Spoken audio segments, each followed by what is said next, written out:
Welcome to the video. This video is really special क्योंकि मैंने इसमें बहुत ज़्यादा अपने एफर्ट्स लगा के आप लोगों के लिए एक ऐसा वीडियो बना रही हूँ।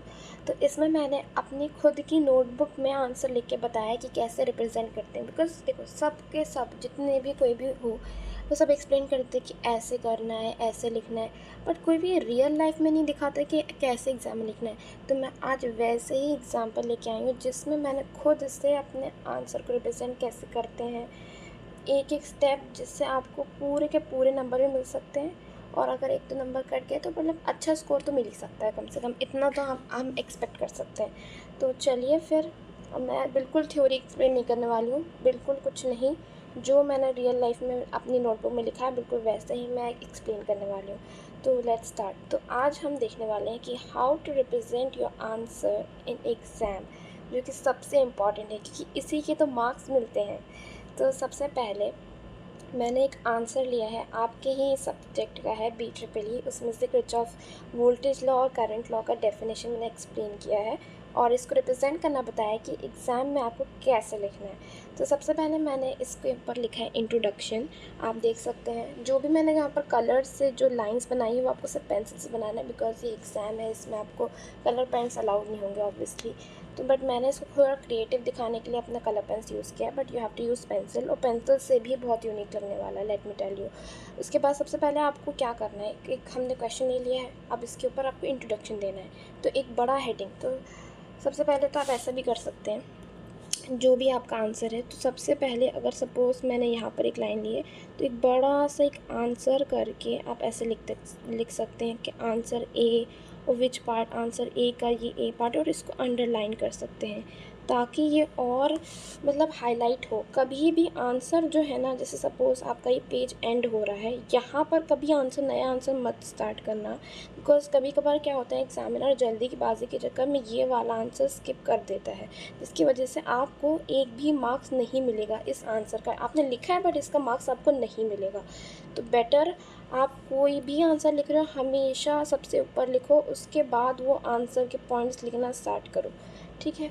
तो लेट्स जस्ट सी कि मैंने आंसर कैसे रिप्रेजेंट किया। सबसे पहले मैंने आपको इंट्रोडक्शन दिया है कि इंट्रोडक्शन में मैंने किरचॉफ के बारे में, मतलब पॉइंट्स में लिखना ज़्यादा अच्छा है rather than making it a paragraph, because points से क्या होता है कि अट्रैक्टिव लगता है, दिखता है, मतलब भले ही आप कम पॉइंट्स लिखो बट दिखेगा तो। कोई थ्योरी इतना बड़ा बड़ा पैराग्राफ कोई नहीं पढ़ता है।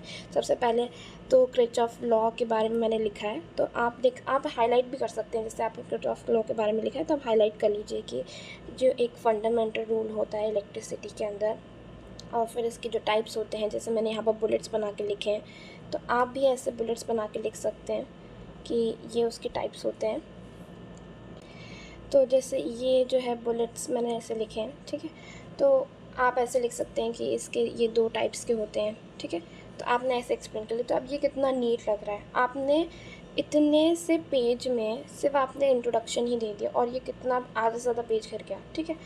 तो अब आपको सेकंड पॉइंट बनाना है, एक सेकंड हेडिंग देके, जिसमें किरचॉफ करंट लॉ का एक्सप्लेन करना है, इसको भी हाईलाइट कर। ये जो जितनी भी हेडिंग्स मैं आपको बता रही हूँ ये सबके बोल्ड में लिखिए, जितना हाईलाइट होगा ना, क्योंकि सबसे पहले आपको नज़र उन पे बढ़ानी है, ताकि आपकी जो छोटी मोटी मिस्टेक्स अंदर जो आपने यहाँ पर जो भी लिखा होगा ना, वो सब जो कि इग्नोर करने के लिए आपको ये वाली हेडिंग को बहुत ही ज़्यादा ब्यूटीफुल दिखाना है, जिससे ये जो है आपका इग्नोर लगे। मतलब ये जो अंदर की जो हेडिंग आपने लिखी, अगर छोड़ एक दो गलती हो भी गई तो ये इग्नोर हो जाए। फिर मैंने फार्मूला लिखा है कि ये होता है, ठीक है। तो अब ये फार्मूला को एक बॉक्स में डाल सकते हैं आप, ऐसे बॉक्स में या फिर स्क्वायर में, किसी भी चीज़ में, जिससे ये बहुत ज़्यादा हाईलाइटेड लगे, एग्जामिनर की नज़र उस पर जाए, ठीक है। फिर मैंने यहाँ पर एक्सप्लेनेशन दिया है, इसको भी मैंने हाईलाइट किया है। चाहो तो आप एक्सप्लेनेशन को और बड़ा बड़ा भी लिख सकते हो ताकि और हाईलाइटेड लगे।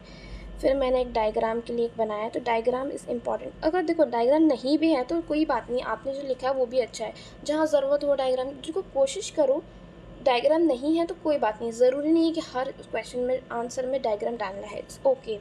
जैसे इसमें यहाँ पर डायग्राम की ज़रूरत थी तो यहाँ पर आप क्या कर सकते हैं कि आपको पता है किरचॉफ जो करंट लॉ है, इसमें एक लाइन ऐसे ड्रॉ कर सकते हैं, फिर एक ऐसे, करंट I1 आ रहा है तो यहाँ से I3 एंटर हो रहा है, तो यहाँ से I2 जा रहा है, तो यहाँ से I4 आ रहा है, और ये एक जंक्शन पे कनेक्ट हो रहे हैं एक दूसरे को। तो are you getting my point? तो ऐसे इसको ब्यूटीफुली आप डायग्राम बना सकते हो, ठीक है। तो ऐसा आप अपना आंसर डायग्राम यहाँ पर बना सकते हैं, ठीक है। तो इसको प्रेजेंट में अच्छा ओके। तो फिर आप एक हेडिंग बनाएं जिसमें आप किरचॉफ वोल्टेज लॉ एक्सप्लेन करोगे। फिर इसको भी हाईलाइट करें ताकि आपका जो है आंसर अच्छा दिखे। ऐसे लाइंस बना ले जैसे मैंने बनाई, बट पेंसिल से बनाएगा, ठीक है। डायग्राम भी जो है पेंसिल से बनाएगा। फिर उसकी एक स्टेटमेंट दे दी है, एक इतनी सी स्टेटमेंट है, जस्ट इमेजिन इतनी सी स्टेटमेंट से ये कितना प्रेजेंटेबल लग रहा है, आपको दिख रहा है। फिर एक आंसर जो है एक और बॉक्स बना, ये एक बॉक्स हो गया। फिर एक और बॉक्स बना लिया ये आपके उसके लिए।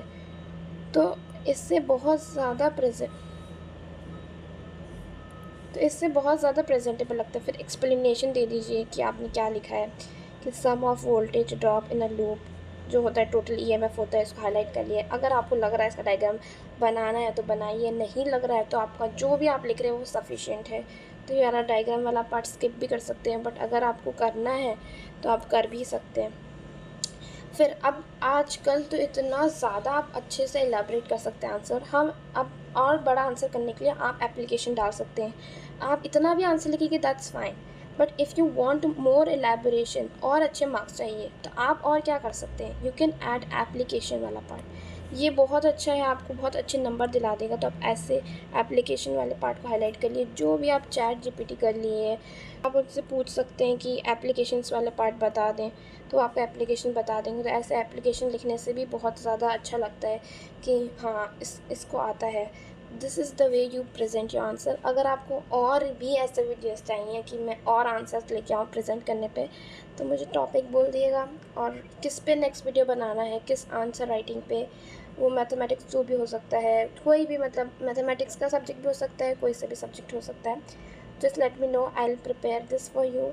एंड आई होप ये आपको वीडियो हेल्प किया होगा। And please try to write your answer like this. I am definitely telling you, आपको बहुत अच्छे से अच्छा स्कोर हो सकता है। नहीं भी आके ना आपका नहीं भी आता होगा ना आंसर, आप बहुत अच्छे से एलाबरेट कर सकते हो। दिखने के ही मार्क्स मिलते हैं, तो आप बहुत अच्छे से प्रेजेंट करिए। Till then take care, bye bye.